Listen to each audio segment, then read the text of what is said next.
मरण माझे मरून गेले, मरण माझे मरून गेले, मज केली अमर. ठाव पुसिले बुड पुसिले, ऊस ऊसले देह भाव. आला होता गेला पूर, आला होता गेला पूर, धरिला धीर जीवनी. ठाव पुसिले बुड पुसिले,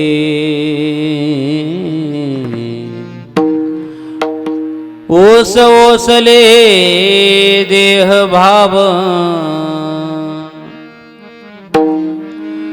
तुका म्हणे बुनादीचे बुनादीचे,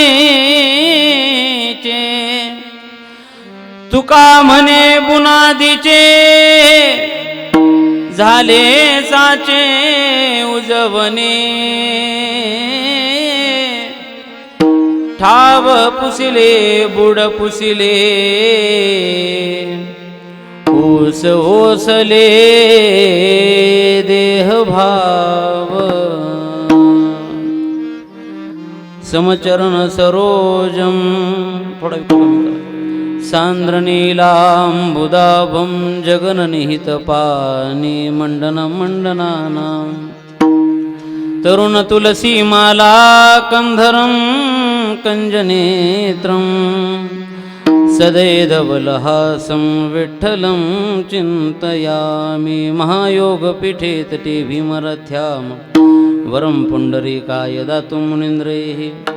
समागत्य तिष्ठन्तमानन्दकन्दं, परब्रह्मलिङ्गं भजे पाण्डुरङ्गं. पाण्डुरङ्गकरो प्रथम नमन, दुसरे चरण संतांच्या. त्यांच्या कृपादाने कथेचा विस्तारू, बाबाजी सद्गुरुदास तुका. दयांचे केलिया स्मरण, होय सकळ विद्यांचे अधिकरण. तेची वंदू श्री चरण श्री गुरूंचे, ते नमस्कारोनी आता. काय माझी वाणी मानेल संतासी, रंजवो चित्तासी आपुलिया. माझी वाणी तुझे वरणी गुणनाम, ऐसे देई प्रेम काही कळा. मस्तक माझा पायावरी, मस्तक माझा पायावरी, मस्तक माझा पायावरी, मस्तक माझा पायावरी. पायावर करी संताच्या, यावर करी संताच्या, यावर करी संताच्या, यावर करी संताच्या, यावर करी संताच्या, यावर करी संताच्या. मस्तक माझा पायावरी, यावर करी संताच्या, यावर करी संताच्या, यावर करी संताच्या.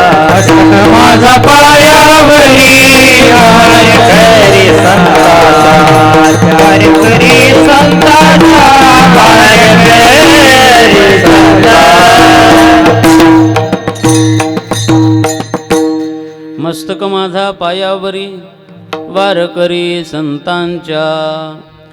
वंशी विभूषित करा, नवनीरदाभात. पीतांबराधरुण बिंब, फलाधरोष्ठात. पूर्णेंदु सुंदर मुखादरविंद नेत्रात. कृष्णात परम किमपि तत्व, महं न जाने. मरण माझे मरून गेले, मज केले अमर. ठाव पुसिले बुड पुसिले, ओस ओसले देह भाव. प्राप्त प्रसंगी सेवेसाठी घेतलेला अभंग.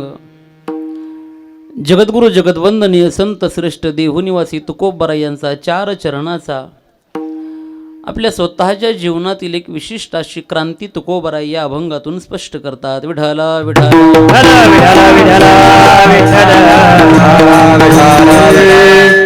सेवेला आरंभ करण्यापूर्वी अल्पसा परिहार प्रत्येकाला ज्ञात आहे.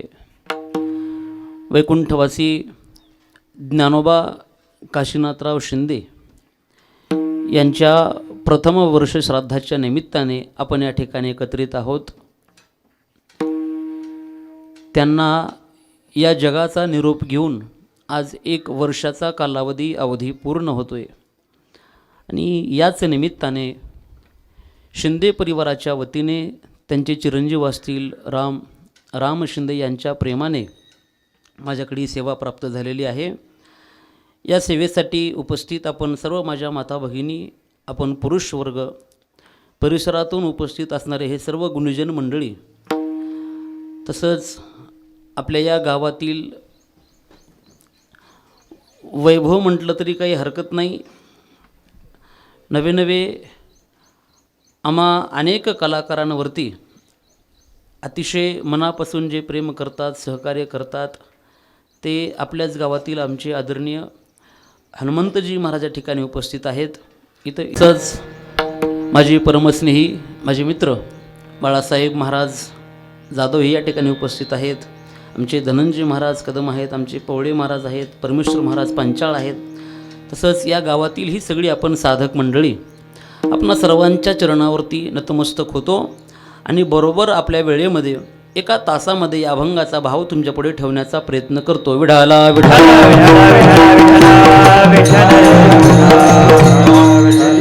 जगद्गुरु तुकोबा या अभंगातून आपल्या जीवनातील क्रांती स्पष्ट करतात. ऐका, मानवी जीवन जगत असताना ज्याप्रमाणे माणसाचा जन्म निश्चित आहे, त्याच प्रकारे माणसाचं मरणसुद्धा निश्चित आहे. बघा, आलेल्या प्रत्येक व्यक्तीला जावं लागतं, येणाऱ्या प्रत्येक व्यक्तीचा नाश आहे. या एका वाक्याने मी या ठिकाणी चिंतनाला आरंभ करतोय. मनुष्य जीवन जगत असताना देह नावाचा आकार स्वीकारला की त्या संबंधाने माणसाला 2 विकार स्वीकारावे लागतात. एक आहे जन्म नावाचा विकार आहे आणि दुसरा आहे तो मरण नावाचा विकार आहे. हे 2 विकार माणसाला स्वीकारावेच लागतात. एक वाक्य आपल्या पुढे ठेवतो. इच्छा असेल अथवा नसेल, पण माणसाला जावंच लागतं, माणसाला मरावं लागतं. सज्जन हो, मरण हे अटळ आहे. मरण चुकवता येणार नाही. मरण कधीच चुकत नाही. फार तर फार एखाद्या वेळेस काही काळासाठी, काही वेळेसाठी मरण लांबवता येईल, पण टाळता येणार नाही. मरण टाळणं हे अशक्य आहे. ज्याचा ज्याचा जन्म निश्चित आहे, त्या प्रत्येकाचं मरणसुद्धा निश्चित आहे. मी नेहमी बोलत असतो, आपण जर आपला बड्डे केला असेल, आपण जर आपला वाढदिवस केला असेल, तर लक्षात ठेवा, एक दिवशी आपल्याला आपलं श्राद्धसुद्धा घालावंच लागणार आहे.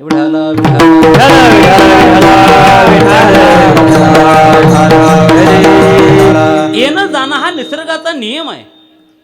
का जावं लागतं त्याचं कारण आहे. ज्या लोकामध्ये आपण जीवन जगतो ना, त्या लोकाचंच नावच आहे बघा, मृत्यूलोक. मृत्यूलोक ह्या लोकाचं नाव आहे. ज्या ठिकाणी आपण राहत असतो त्याला मृत्यूलोक असं म्हटलेलं आहे. माझ्या ज्ञानोबरांची भाषा आहे. माझे ज्ञानोबरा सुद्धा या लोकाला मृत्यूलोक असं म्हणतात. मृत्यूलोकी सुखाची कहाणी ऐकी जे लकवनाचे श्रवणी, की सुखनिद्रा अंतरोनी इंगळाच्या. या लोकाला मृत्यूलोक असं सांगितलं गेलंय. जगद्गुरु तुकोबा सुद्धा या लोकाला मृत्यूलोकच म्हणतात. मृत्यूलोकी एक नगर, त्याचे नाव पंढरपूर. अर्थात या लोकाला मृत्यूलोक असं म्हटलेलं आहे. एक विधान आपल्या पुढे ठेवतो. ज्या लोकाचंच नाव मृत्यूलोक आहे, ज्या लोकाला मृत्यूलोक म्हटलं जातं, तिथं आपल्याला जिवंत कसं राहता येईल मला सांगा. विठाला एक आहे मृत्यूलोक, आणखीन एक नाव आहे बघा, याला आपण जग असं म्हणत असतो. जग म्हणजे काय? जग कशाला म्हणावं? ज आणि ग या शब्द अर्थात या 2 शब्दापासून, या 2 अक्षरांपासून एका शब्दाची उत्पत्ती आहे. ज कशाला म्हणावं? ग म्हणजे काय? ज म्हणजे जन्मने, ग ग मग छंती म्हणजे जाणे. ज्याच्यात येणंही आहे आणि जाणंही आहे त्याचं नाव जग आहे. विठाला अशा जगामध्ये आपण वास्तव्यात आहेत. सज्जन हो, जाणं हे निश्चित आहे. हा निसर्गाचा नियम आहे. याला ज्ञानोबा बोलतात उपजेते नाशे. ज्ञानोबरांची भाषा आहे. नाशिले ते पुनरपी दिसे, हे घटिका यंत्र जैसे परिभ्रमे गा. जे जे जन्म आहे त्या प्रत्येकाचं मरण सुद्धा निश्चित आहे. जावं लागतं सज्जन हो, जावं लागतं. तरी तुकोबराने याचं आश्चर्य वाटतं. काय कमाल आहे म्हटली लोकांची. हो, काय कमाल आहे. एक पहा तसा एकाची दहने, सावधत्या गुणे कारे नवा. मनुष्याला जावं लागतं हे कल्पना प्रत्येकाला आहे, पण माणसं मरणाला घाबरत नाहीत घाबरत. जाणं निश्चित आहे. एकदा का त्याचं नियोजन झालं, एकदा का त्याचं निमंत्रण आलं, मग आपल्याकडे काहीही असू द्या, काही चलत नाही. हा, मग तेथे न चले काही, सत्ता संपदा राहील ठाईचे ठाई, काही चालत नाही. हा, मग तेथे कोणी सोडविना, एका सद्गुरु वाचोनी. शेवटी तिथं जाणं निश्चित आहे. तुकोबराय बोलतात बघा, या देहाची अवस्था सांगत असताना तुकोबरांची भाषा आहे. हा देह कसा आहे महाराज, नाशिवंत. नाशिवंत देह जाणार सकळ, नाशिवंत देह जाणार सकळ, नाशिवंत देह जाणार सकळ, नाशिवंत देह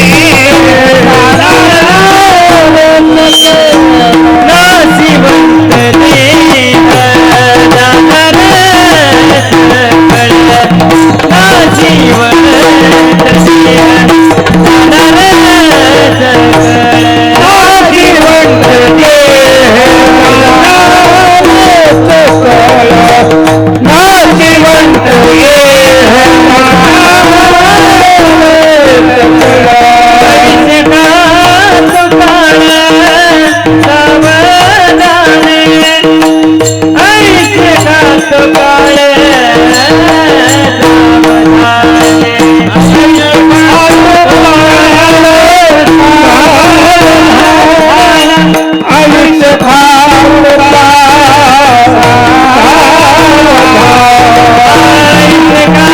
नाशिवंत देह जाणार सकळ, नाशिवंत देह जाणार सकळ, नाशिवंत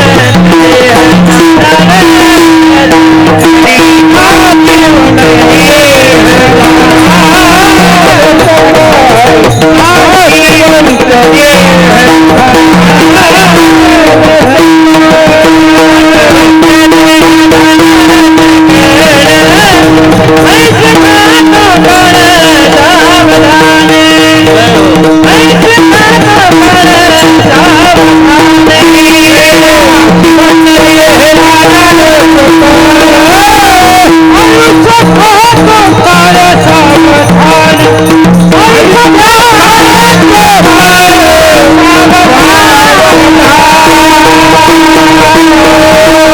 नाशिवंत देह जाणार सकळ, आयुष्य खातो काळ सावधान.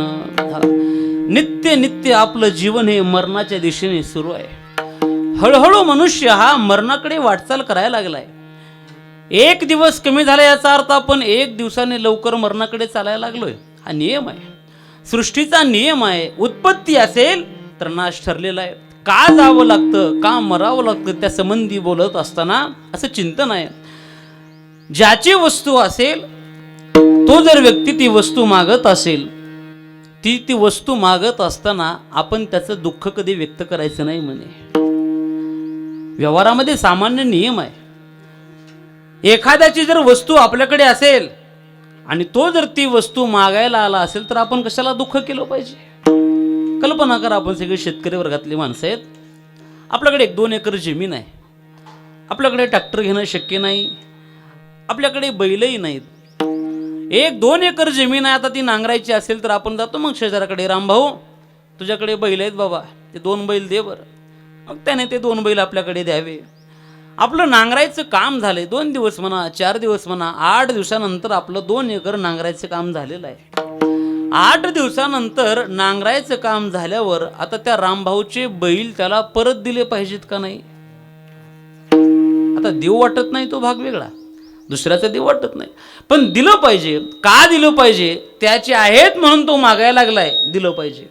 तसं जर यदा कदाचित एखाद्या दिवशी तो काळ जर हे शरीर न्यायला आला असेल तर आपण दुःख व्यक्त करायचं नाही. का व्यक्त करायचं नाही? त्याचं कारण आहे, अरे हे शरीर आपलं नाहीच म्हणून दुःख व्यक्त करायचं नाही.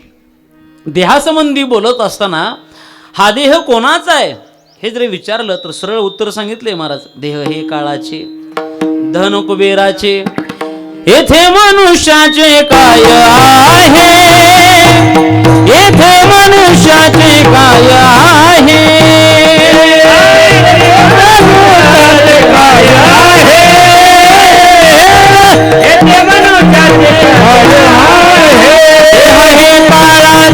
धन कुबेराचे, देह हे काळाचे, धन कुबेराचे,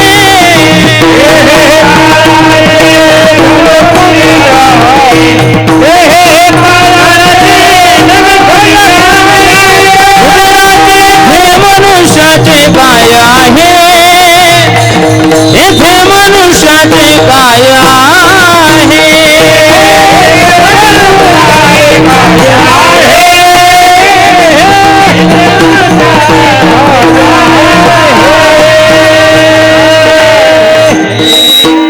देह हे काळाचे, धन कुबेराचे, येथे मनुष्याचे काय आहे.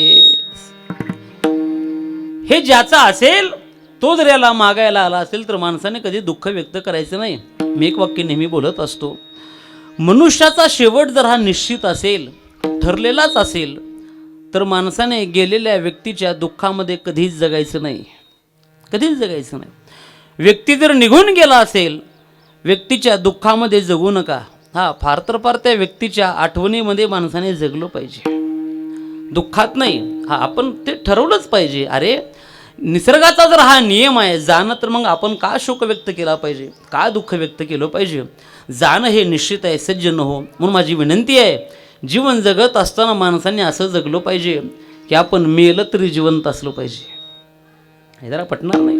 मेल्यावर कुठं जिवंत राहता येतं का? राहता येतं. त्याचं कारण आहे, मेल्यानंतर कदाचित या देहाने जिवंत राहता येत नाही, पण माणसांना नावाने मात्र नक्की जिवंत राहता येतं. सज्जन हो, विनंती आहे, जीवन जगत असताना असा जगण्याचा प्रयत्न करा. कशाला जगणं म्हणतात, जगणं कसं असावं या संबंधी बोलत असताना जगणं म्हणजे काय? ऐका, आपण जर चालायला लागलो तर 10-5 माणसं आपल्या पाठीमागे चालले पाहिजेत, याला खरं जगणं म्हणतात. आपण जर बोलायला लागलो तर 5-25 माणसांनी आपलं बोलणं ऐकलं पाहिजे, याला जगणं म्हणतात. आपण जर बसलो तर 10-20 माणसं आपल्या जवळ येऊन प्रेमाने बसले पाहिजेत, याला जगणं म्हणतात. आणि ऐका, आपण मेलो, आपण गेलो हे ज्यांना ज्यांना कळालं की नाही, त्यांच्या प्रत्येकाच्या डोळ्यामध्ये 2 तरी थेंब आले पाहिजेत, याला खरं जगणं म्हणतात. विठाला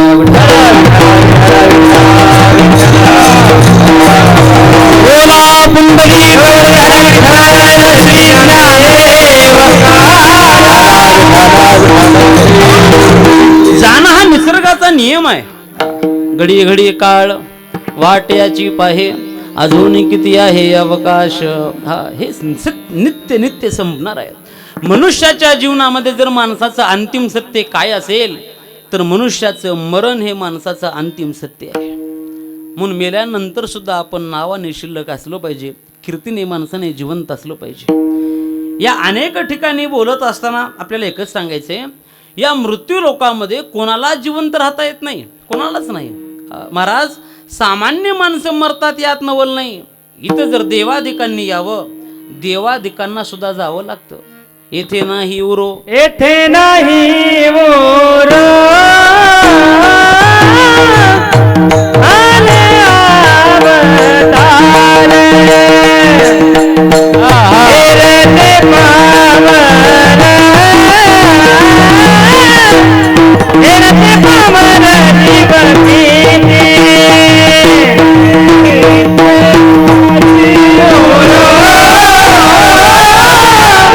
आले अवतार,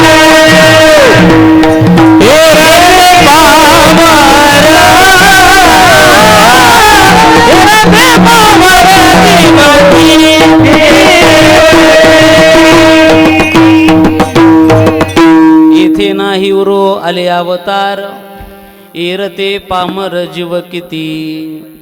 इथं देवादिकांना थांबता येत नाही एक, इथं साधू संतांना सुद्धा थांबता येत नाही.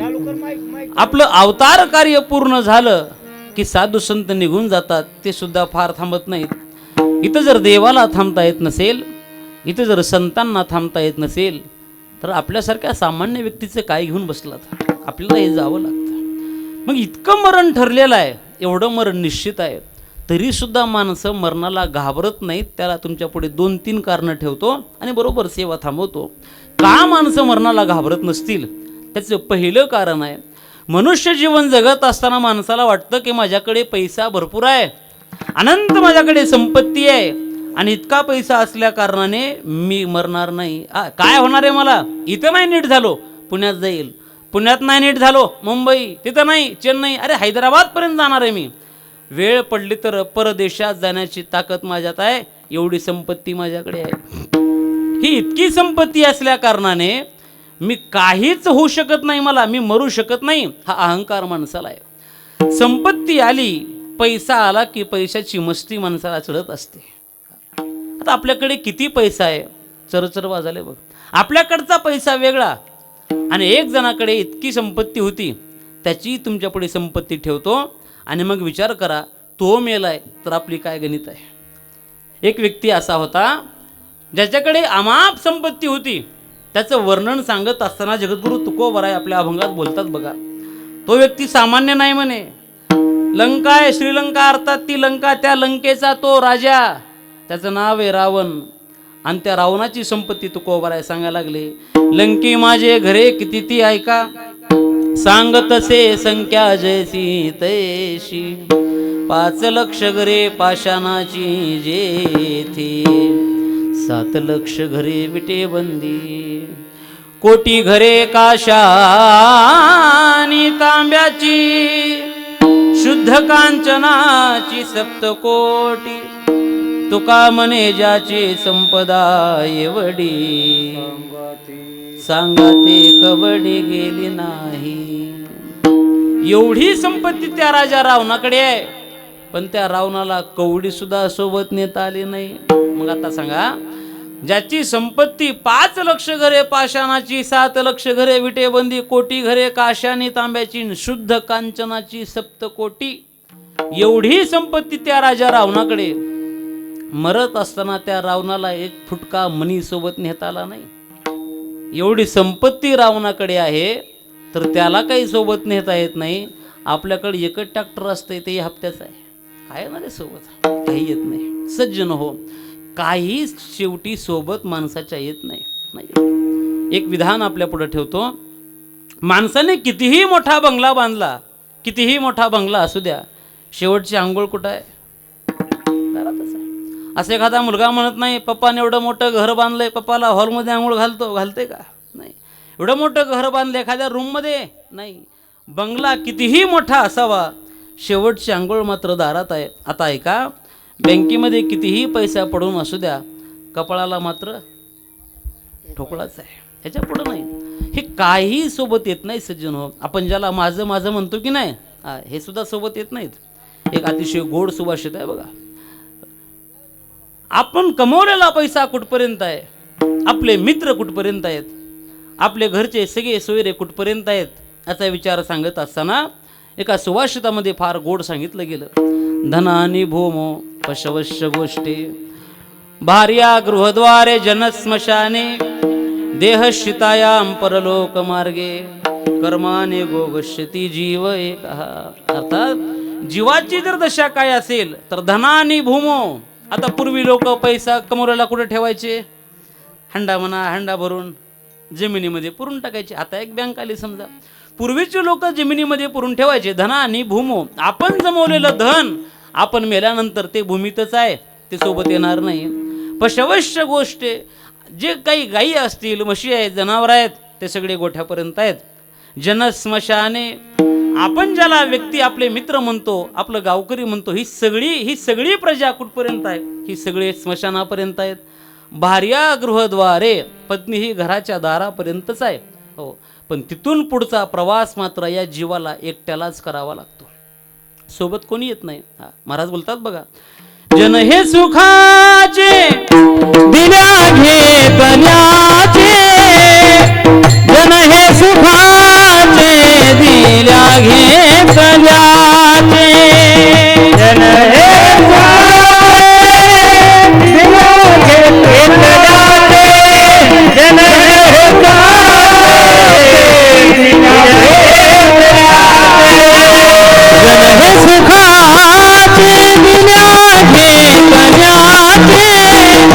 जन हे सुखाचे दिल्या घेतल्याचे,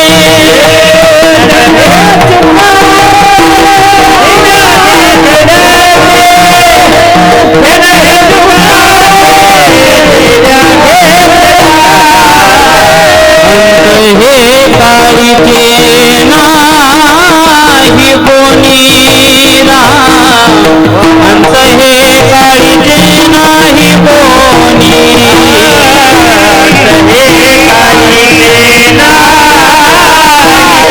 काळीचे अंत हे काळीचे हे काळीचे नाही कोणी रामा, अंत हे काळीचे नाही कोणी कोणी, हे काळीचे अंत हे काळीचे हीन शक्तीला डोळे गळती, झाला हीन शक्तीला डोळे गळती, झाला हीन शक्तीला डोळे गळती,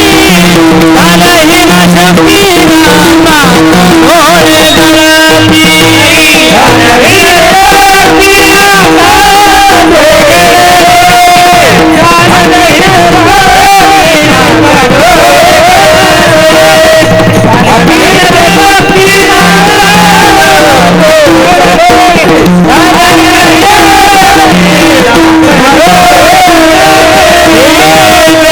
हीन शक्तीला डोळे गळती, अंत हे काळीचे नाही कोणी, अंत हे काळीचे नाही कोणी,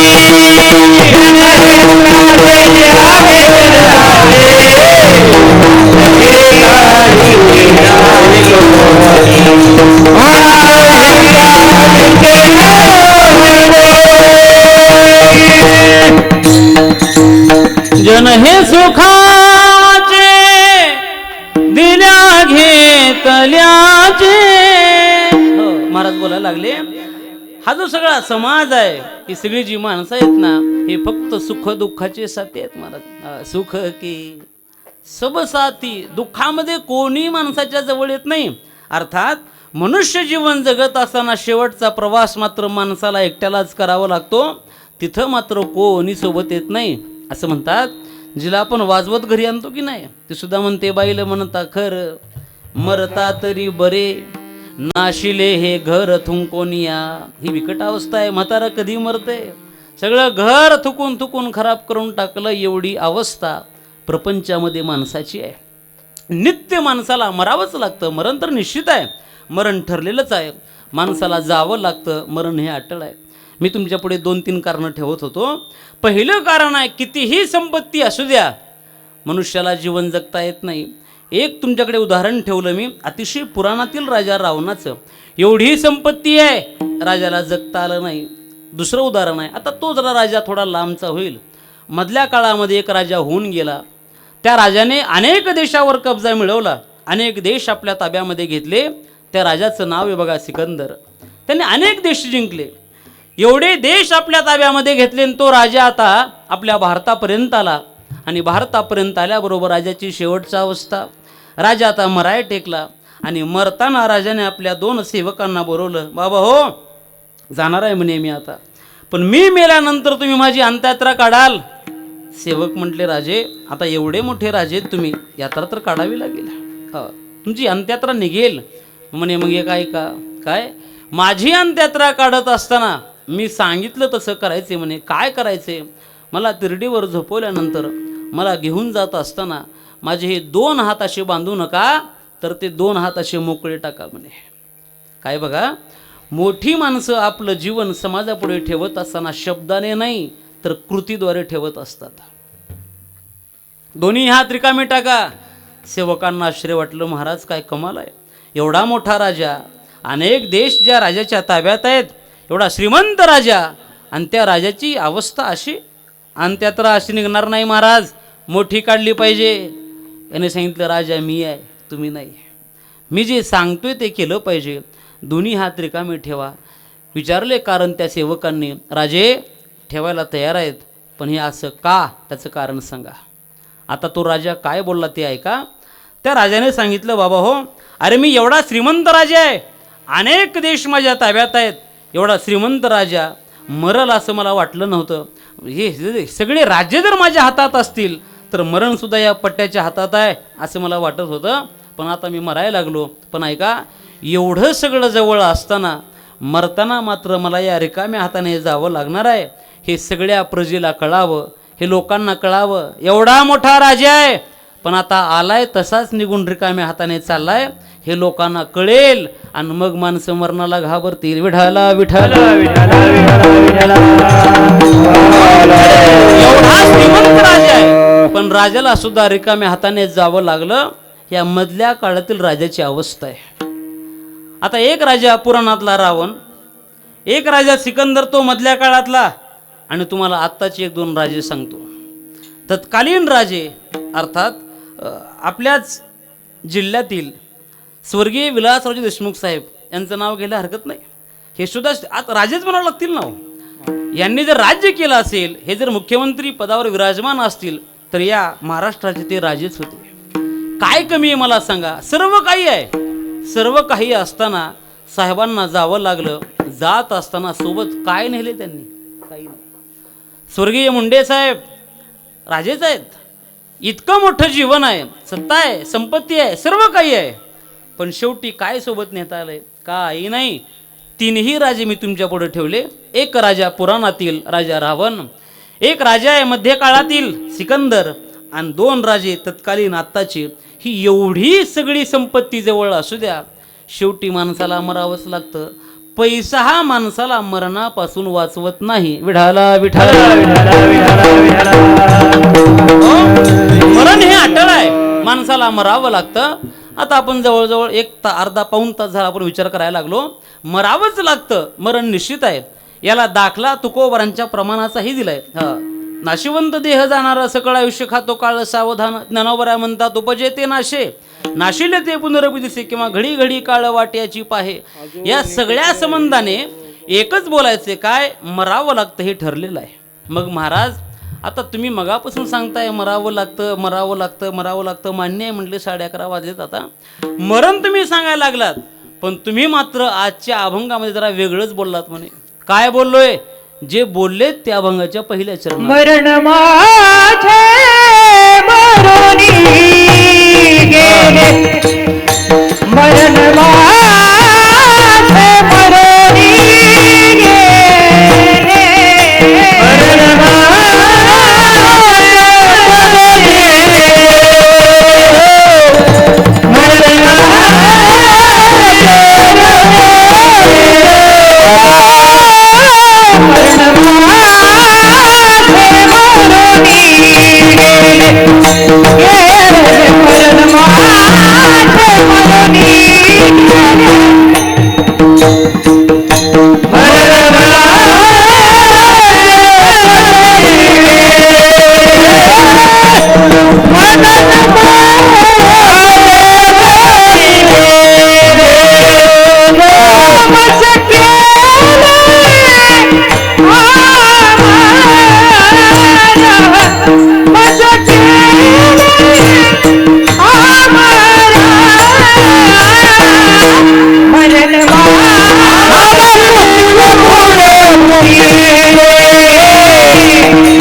मरण माझे मरुनी गेले मज केले अमर.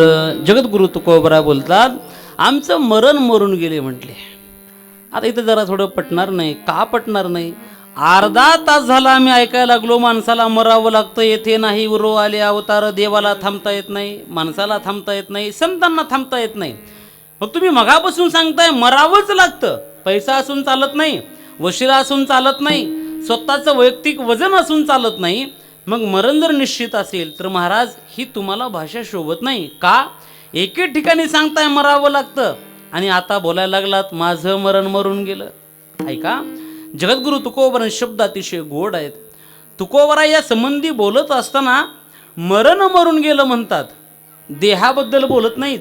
मी अर्थात अमर झालो हे मान्य आहे, पण नेमकं मरण कशाला म्हणावं? अगोदर मरण म्हणजे काय?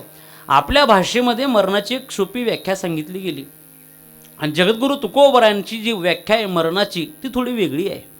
आपली व्याख्या कोणती आहे मरणाची?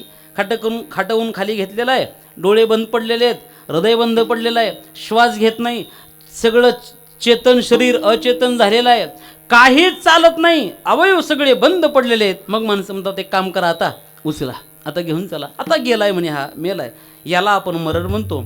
पण जगद्गुरु तुकोबरा याला मरण म्हणत नाहीत. जगद्गुरु तुकोबरांची भाषा आहे. जगद्गुरु तुकोबरांच्या मते मरण जर काय असेल, या देहावर प्रेम करणं हे तुकोबरासाठी मरणच आहे. या देहाला माझं म्हणणं हे त्यांच्यासाठी मरणच आहे. या देहावर ममत्व ठेवणं हे त्यांच्यासाठी मरणच आहे. तुकोबरांनी सांगितलं मग आम्ही काय केलंय? तर आम्ही एक केले म्हटले, या देहावर आम्ही प्रेम करत नाहीत. देहासंबंधी आमचं प्रेम संपलंय म्हणजे हे मरण मरून गेलंय. देहाबद्दल आसक्ती नष्ट झालेली आहे म्हणजे हे मरण मरून गेले. या देहाबद्दल ममत्व संपलेलं आहे म्हणून माझं मरण मरून गेलं. हे या न्यायाने जगद्गुरु तुकोबरा म्हणतात की माझं मरण हे मरून गेलेलं आहे. देहाला जर आपण माझं म्हणायला लागलो तर माणसाला दुःख भोगावं लागतं. एक वाक्य तुमच्या पुढे ठेवतो. दुःखाला जर कारणीभूत काय असेल तर माझं पण हे दुःखाला कारणीभूत आहे. नीट आहे का? माझं पण दुःखाला कसं कारणीभूत आहे? जर गावातला एखादा व्यक्ती गेला, एखादा व्यक्ती गेल्यानंतर सगळ्या गावाला दुःख होत नाही. परत आहे का? गावातील एखादा व्यक्ती गेल्यानंतर संपूर्ण गावाला दुःख होत नाही. त्या व्यक्तीला जे माझं म्हणत होते त्या माणसांना दुःख होतं. कल्पना करा, एखादी बस निघावी, बसमध्ये 30-40 माणसं बसलेले आहेत, बस पलटी व्हावी, बसने पेट घ्यावा आणि त्या बसमध्ये 40 माणसं जाग्यावरती जळून खाक व्हावी. दुसऱ्या दिवशी पेपरला बातमी आली, रामभाऊ हातात पेपर घेऊन वाचायला लागलाय, शेजारीच पाटील बसलेत, पाटलाच्या हातात चहाचा कप आहे, रामभाऊ घे चहाचा कप, चहा घे. रामभाऊ पेपर वाचायला लागलाय आणि पेपर वाचत वाचत त्याने सांगावं, पाटील काय कमाल आहे म्हणे, 40 माणसं जाग्यावर मेली पाटील. पाटील म्हटलं मग काय होतंय? घे चहा, घे चहा, थंड होत आहे. मरणारे माणसं मरत राहते, त्याला एवढं विचार करायचे? नाही पाटील, पण अवघड झालं हो, जाग्यावर 40 माणसं गेली. अरे मग काय होतंय म्हटलं, उपजते नाशे. सुरू केलं प्रवचन, नाशिले ते पुनरपिदिसी. अरे येणं जाणं ठरलेलं आहे, माणसाला मरावंच लागतं, कथा कीर्तन ऐकत नाही का? घे चहा, घे, थंड होतोय. नाही पाटील, पण अवघड झालो, 40 माणसं जाग्यावर जावी, अहो किती वाईट अवस्था आहे. अरे काही होत नसते म्हटलं, हे जुने जातील तरच नवे येतील, जावंच लागतं की म्हटलं, हे गेल्याशिवाय नवे कशी येतील? काय होत नाही, घे चहा, घे. नाही पाटील, 40 माणसापैकी तुमचा एक जावाई होता. आता प्रवचन ठोकल का? तुमचा एकुलता एक जावाई होता म्हटल्याबरोबर हातातला कप खाली पडावा. ऐकलंच का ग? गाडी काढा. हे कुठं आहे? काय झालं जावायला? गाडी कुठं आहे? कुठं पलटे झाले? कुठं पेटले? मग झालं सुरू. पाटलाला 40 माणसं गेल्याचं दुःख नव्हतं. परत आहे का? 40 माणसं गेल्याचं दुःख नाही, पण त्यात जो एक व्यक्ती आहे तो माझा जावई आहे. माझं पण हे माणसाच्या दुःखाचं कारण आहे. विठाला विठाला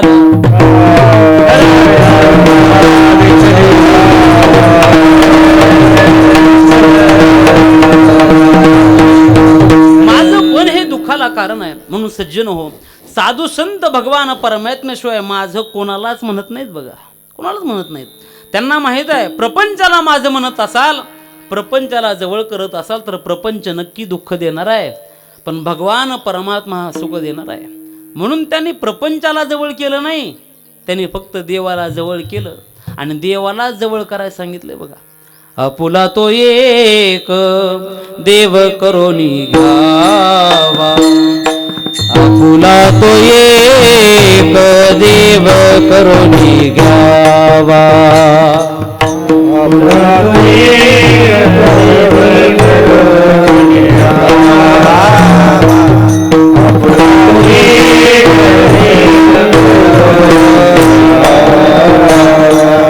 आपुला तो एक आपुला तो एक देव करोनी घ्यावा. आवाज दे. आपुला तो एक देव करोनी घ्यावा, आपुला तो एक देव करोनी घ्यावा, आपुला तो एक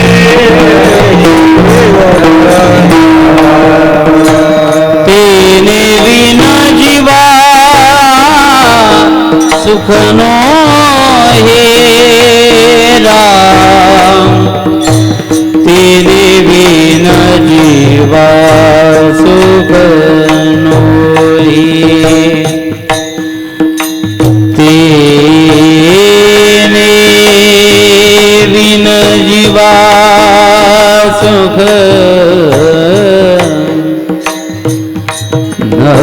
ना ना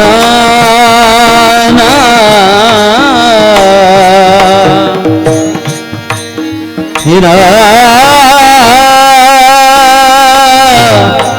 हिना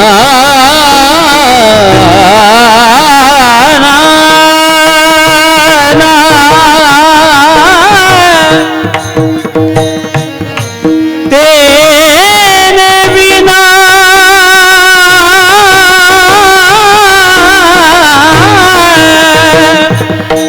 तेने बिना जीवा सुख नो है, तेने बिना जीवा सुख नो है, तेने बिना जीवा, तेने बिना जीवा सुख नो है, तेने बिना जीवा सुख नो है, तेने बिना जीवा, तेने बिना जीवा सुख नो है.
सुख रती माई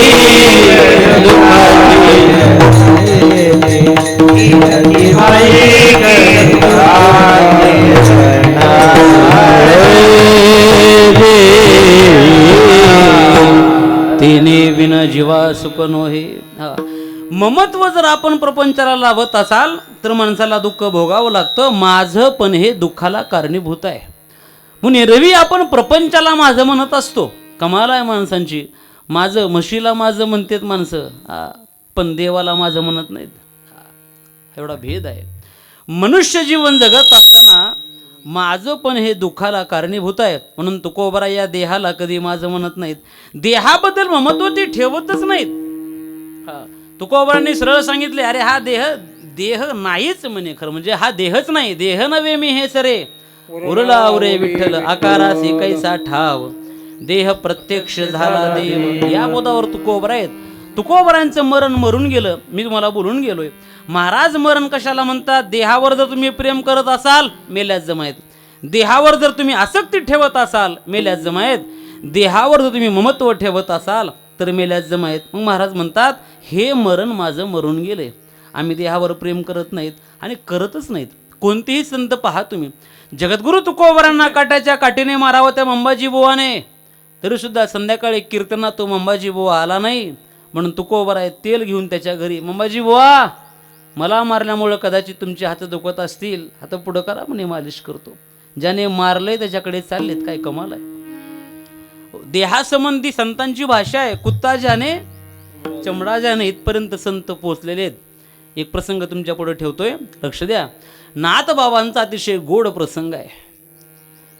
श्री संत एकनाथ बाबा गोदेच्या काठावर चालत होते आणि गोदेच्या काठावर चालता चालता नाथ महाराजांनी एक दृश्य पाहिलं.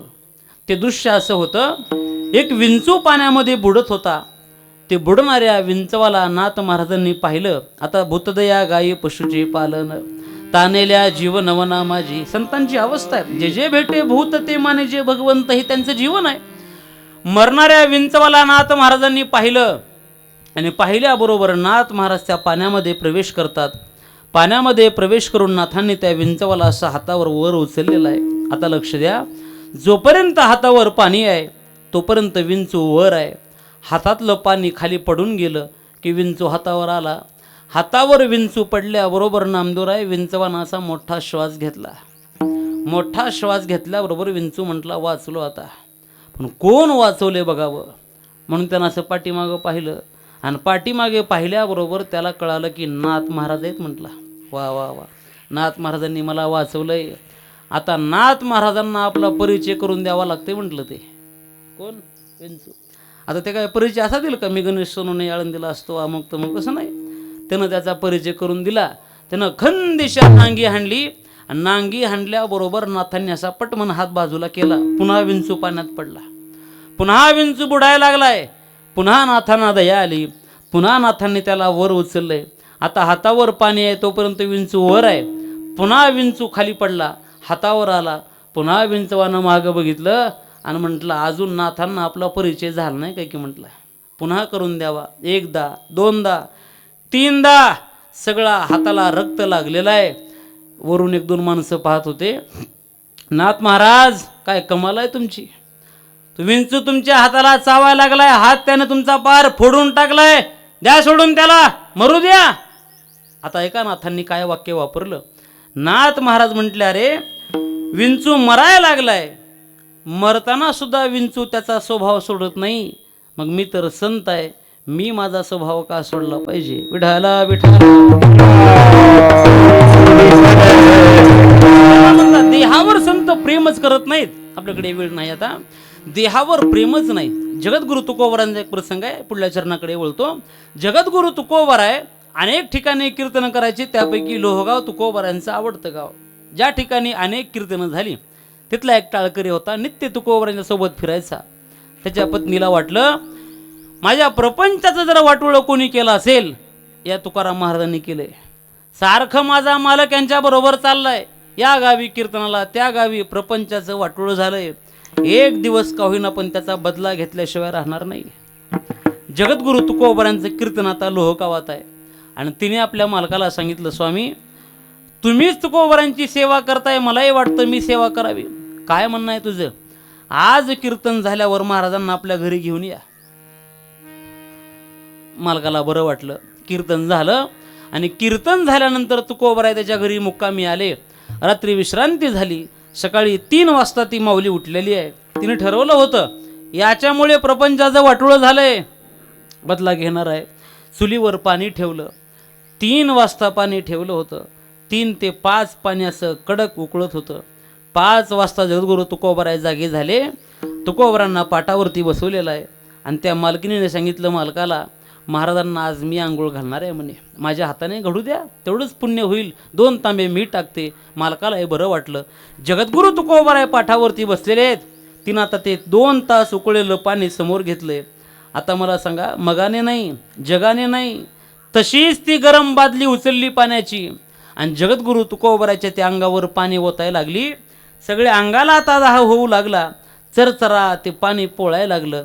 लटलट अंग कापायला लागलं. तरीसुद्धा तुकोबराय त्या माऊलीच्या अंगावर धावले नाहीत. मावशी एवढं का गरम पाणी टाकताय, देहाला त्रास होतोय, असं तुकोबराय बोलले नाहीत. तुकोबरांनी दोन्ही हात वर केले. जळे माझी कायाला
माझी काया लागला वनवा, धावरे केशवा माय बापा. देवा आता त्रास व्हायला लागलाय, तू आलो पाहिजे.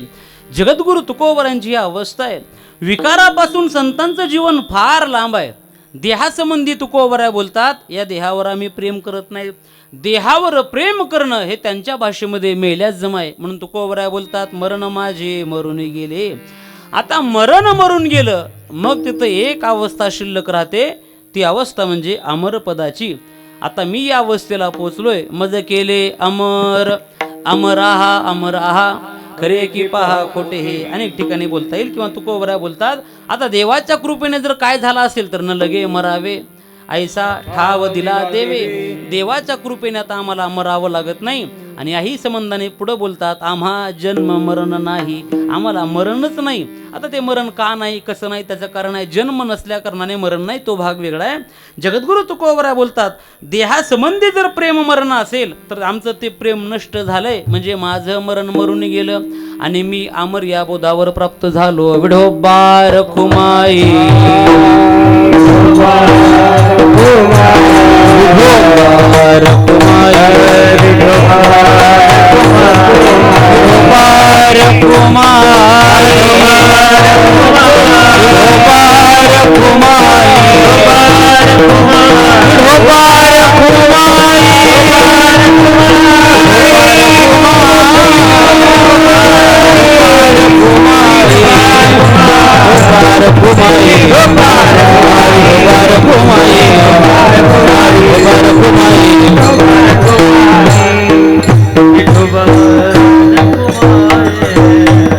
मरण माझे मरून गेले, मज केले अमर.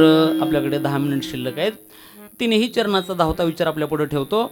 जगद्गुरू तुकोबराय बोलतात, आता आमचं मरण शिल्लक राहिलं नाही, ते मरण मरून गेलंय, आम्ही अमर या बोधावर आरूढ झालोय.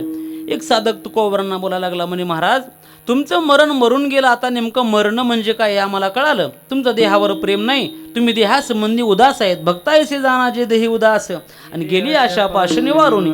देहासंबंधी भक्ताची अवस्था ही उदास आहे, देहावर ते प्रेम करत नाहीत, म्हणजे तुमचं मरण मरून गेलं. पण महाराज हे मरण मारण्यासाठी तुम्ही नेमकं काय केलंय?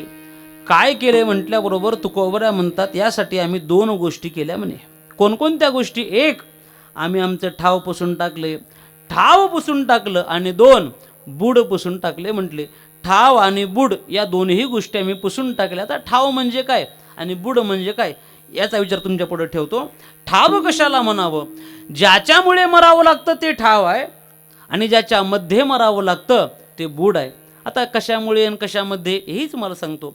ज्याच्यामुळे मरायचे ते ठाव. कशामुळे? जन्म घेतलाय, देह शिल्लक आहे म्हणून मरायचे, देह आहे म्हणून मरायचे, देहासंबंधी प्रेम आहे म्हणून मरायचे. आता मी ते पुसून टाकलं. म्हणजे कसं?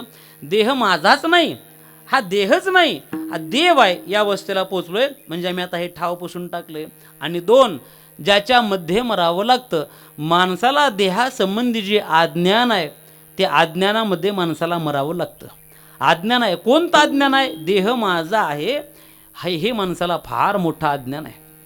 देह मी आहे, मी करायला लागलोय, माझ्यामुळे व्हायला लागलंय, हा देह माझा आहे, माझा माझा माणसं म्हणतात, हे फार मोठं अज्ञान आहे. म्हणून तुकोबरा बोलतात ते अज्ञान सुद्धा आम्ही पुसून टाकले म्हटले. आम्हाला माहिती आहे हे सगळं नाश काय, हे सगळं नाशिवंत आहे. हो, इथं जर सत्य काय असेल तर फक्त भगवान परमात्मा सत्य आहे. सत्य तो विठ्ठला का ग हा जाविला जगदाकार. अर्थात हे सगळं असत्य आहे. फलकट तो संसार येथे सार भगवंत. म्हणून तुकोबरा बोलतात आम्ही या दोन्ही गोष्टी पुसून टाकल्या. ठाव पुसिले, बोड पुसिले. आता शिल्लक काय तर ओस ओसले देह भाव. या देहासंबंधी भाव शिल्लक आहे. महाराज तुम्ही ठाव पुसून टाकले म्हटले, बोडही पुसून टाकलं, ठीक आहे. पण तुम्ही पहिल्यांदा बोलला होतात की मनुष्याचा देह स्वीकारला की माणसाला देहासंबंधी काही विकार स्वीकारावे लागतात. प्रामुख्याने 6 विकार शास्त्रामध्ये सांगितले गेले. 1, काम, क्रोध, लोभ, मद, मत्सर, दंभ आणि अहंकार. हे 6 विकार शास्त्रामध्ये सांगितले गेले. मग जर तुम्ही देह धारण केलाय तर देह धारण केल्यावर तुमच्याकडे हे विकार आले नाहीत का? महाराज म्हटले कोण म्हणते आले नाहीत? अरे विकार नाही, विकारांचा पूर आला होता म्हटले. आला होता गेला पूर, आला होता गेला पूर,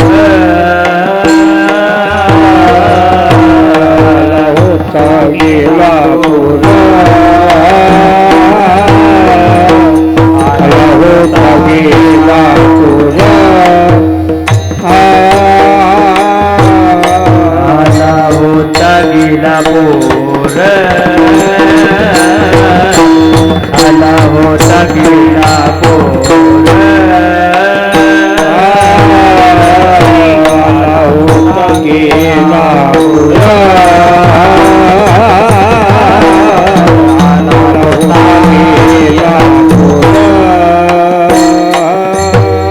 धरिला धीर जीवनी, धरिला धीर जीवनी, जीवनी ठाव पुसिले बोड बोले, ठाव पुसिले बोड बोले, ठाव देवा धरिला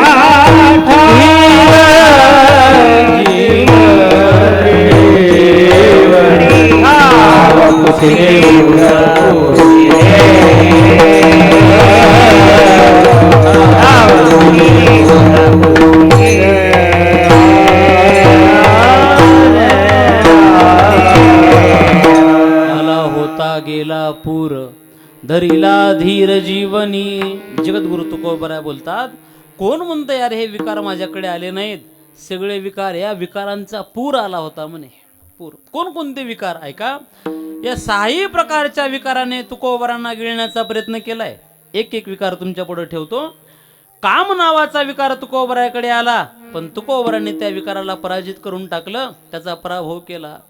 तुकोबरायांनी भजन करावं आणि भजन करत असताना एखाद्या महिलेने, एखाद्या माऊलीने कामवासना अंतःकरणामध्ये धारण करून जगद्गुरु तुकोबरायांच्या समोर यावं आणि नृत्य करावं.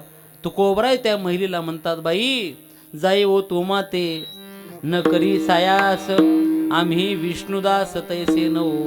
माऊली तू आईस, आम्ही विष्णूचे दास आहेत आणि आम्ही तसे नाहीत.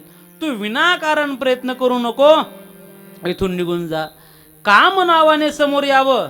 ऐका, एखादी महिला कामवासना अंतःकरणात धारण करून समोर येते आणि तिला सुद्धा आई म्हणायची ताकद ही फक्त माझ्या जगद्गुरु तुकोबरायांची आहे. आम्ही विष्णुदास तैसे नो. कामाला सुद्धा तुकोबराय हरवतात, त्याचाही पराभव केला. क्रोधानेही प्रयत्न केलाय. मग अशी बोलून गेलो आपण, अंबाजी बुवाने काट्याच्या काठीने मारावं, रागवले नाहीत. एखाद्या माऊलीने अंगावर गरम पाणी टाकावं, रागवले नाहीत. अजिबात रागवत नाहीत. क्रोधावरही तुकोबराय विजय मिळवतात. लोभाने सुद्धा प्रयत्न केला. तत्कालीन राजे छत्रपती शिवाजी महाराजांच्या काळात जगद्गुरु तुकोबराय आणि राजाला कळालं की माझ्या या राज्यामध्ये असा एक साधू आहे, त्या साधूला आपण मदत केली पाहिजे. नजराना पाठवला म्हणे. सोनं चांदी हिरे माणिक मोती हे सगळं पाठवलं. छत्रपती राजांनी नजराना पाठवला आणि ते दोन सेवक जगद्गुरु तुकोबरायांच्या दारात, महाराज राजांनी हा नजराना पाठवलाय, काय याच्यामध्ये? म्हणे सोनं आहे, चांदी आहे, हिरे आहेत. जगद्गुरु तुकोबरायांनी सरळ सांगावं, बाबा हो, आम्ही तेने सुखे म्हणा विठ्ठल विठ्ठल मुखे, तुमचे एरवित धन ते मज मृत्तिके समान. तुमचं हे सगळं धन मला माझ्या मातीसारखं आहे म्हणे. लोभाने सुद्धा प्रयत्न केला, पण तुकोबराय त्या धनाला स्पर्श सुद्धा करत नाहीत. हा लोभावर विजय आहे.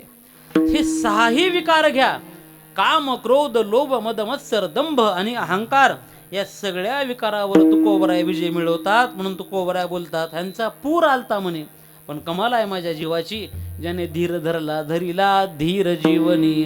जगद्गुरु तुकोबराय म्हटले, ही सगळी कमाल या जीवाची आहे. म्हटले, विकारांचा पूर आला पण मी डगमगलो नाही, स्थिर राहिलो. त्या साधकाने विचारलं, महाराज तुम्ही एवढी मोठी कामगिरी केली, तुम्ही एवढ्या मोठ्या पदाला पोहोचलात, हे का तुम्ही हे सगळं तुम्हाला आत्ता शक्य झालं का? म्हणे, महाराज म्हटले, हे आत्ता शक्य झालं नाही, मग हे फार जुनं आहे. म्हटले, किती जुनं आहे? तुका म्हणे ओनादीते,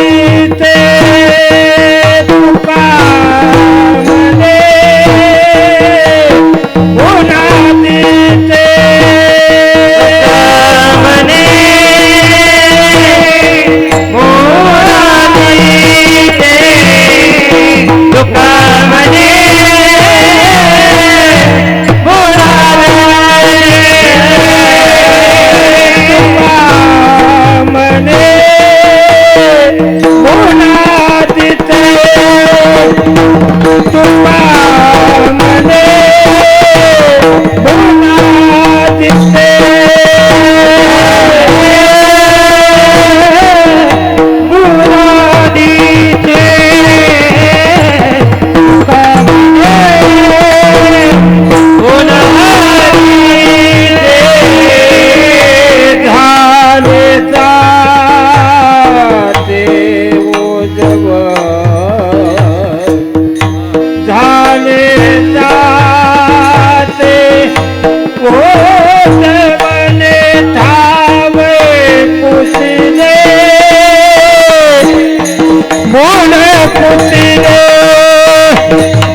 मालकंस मालकंस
जगद्गुरु तुकोबरनाथ साधक म्हणतो म्हणे महाराज, हे जे तुम्ही काही सर्व केलंय, काय काय केलंय, आता हे सगळे तिन्ही चरण लावून घ्या.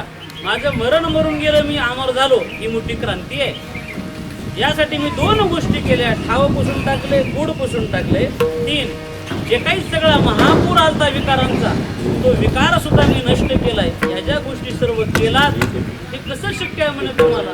हे का तुम्ही आत्ता केलंय? महाराज म्हटले हे आत्ता केलं नाही, हे फार जुनं आहे म्हटले. गुणादीचे या शब्दाचा अर्थ आहे जुनं. गुणादीचं म्हणजे जुनं, हे फार जुनं आहे. मग आता काय केलंय? याला फक्त आम्ही आता उजाळा दिलाय म्हटले. तुका म्हणे गुणादीचे झाले साची उजवणे, याला फक्त आम्ही उजाळा दिलाय, बाकी हे सगळं जुनच आहे म्हटले. ठाव पुसिले गुढ पुसिले ओस ओसले देह भाव झालेली सेवा आपण सर्वांच्या चरणावर समर्पित करतो. माझ्या वाणीला थांबतो. बोलत असताना मुखातून काही अपशब्द बाहेर पडला असेल तर माझ्या बुद्धीचे दोष आहेत. जे काही योग्य असेल, सद्गुरू जोग महाराज वारकरी शिक्षण संस्था आळंदी या ठिकाणी जे काही श्रवण केलं ते तुमच्या पुढे बोलण्याचा प्रयत्न आहे. वैकुंठवासी ज्ञानोबा काशीनाथराव शिंदे यांच्या प्रथम श्राद्धाच्या निमित्ताने आपण या ठिकाणी एकत्रित होतो. शिंदे परिवाराच्या वतीने तसंच त्यांचे चिरंजीव राम शिंदे असतील यांच्या प्रेमाने माझ्याकडे सेवा प्राप्त झालेली आहे. या सेवेसाठी आपल्याच गावातील वैभव आमच्यावरती अत्यंत प्रेम करणारे, नवीन कलाकारांना योग्य असं मार्गदर्शन करणारे आमचे आदरणीय आमचे परमस्नेही हनुमंतजी महाराज या ठिकाणी उपस्थित आहेत. त्यांच्याही चरणी सेवा समर्पित करतो. तसंच एक आवर्जून बोलायची गोष्ट म्हणजे अशी, आमच्यासारखे अनेक लहान छोटे कलाकार ज्यांनी आपल्यापर्यंत पोहोचवले, नवे नवे खूप लांबवर पोहोचवले, असेच आपल्या गावातील एक 2-3 रत्न आहेत की त्यांनी आम्हाला म्हणा, माझ्यासारखे अनेक काही कलाकार आहेत की ज्यांना एक स्थान दिलं, एक ठिकाण दिलं. असेच आपल्या गावातील 2-3 चॅनलचे मालक आहेत. ते काही साधे नाहीत. अभंगवाणी चॅनल असेल, नामाचा गजर चॅनल आहे, संतवाणी चॅनल आहे. हे आपण सर्वांनीच, सरंजामचे बाळू महाराज आहेत, परमेश्वर महाराज आता ते आनंदी आहेत. त्यांच्या आनंदाचं कारण दुसरंच आहे. आता नामाचा गजर आमचे नामदेवराय आहे. नामाना तर सगळीकडे गजरच लावलेला आहे, सगळे वातावरणच केलेलं आहे. असे अनेक कलाकार ज्यांनी मोठे केले, छोटे मोठे कलाकार ज्यांना त्यांनी स्थान मिळवून दिलं, ते संतवाणीचे मालक असतील. आपणही सर्वांच्या चरणावर सेवा समर्पित करतो. उपस्थित माझ्या माता भगिनी, आपण सर्व पुरुष वर्ग, माझे मित्र, माझे परमस्नेही बाळासाहेब महाराज असतील, परमेश्वर महाराज असतील, आमचे कोळे महाराज आहेत, धनंजय महाराज आहेत, आपण सर्वच ग्रामस्थ या ठिकाणी उपस्थित आहात. आपण सर्वांच्या चरणावर सेवा समर्पित करतो आणि माझ्या वाण्याला सांगतो. देवनते पुरते अधिकते करते करून घ्यावे तुमचे विनवितसे, किंवा बालक बापाची ताटीर घे त्रिगुणी बापा ते जीव लागे, की तो संतोष रे मुखची ओढवी तुकाराम तुकाराम.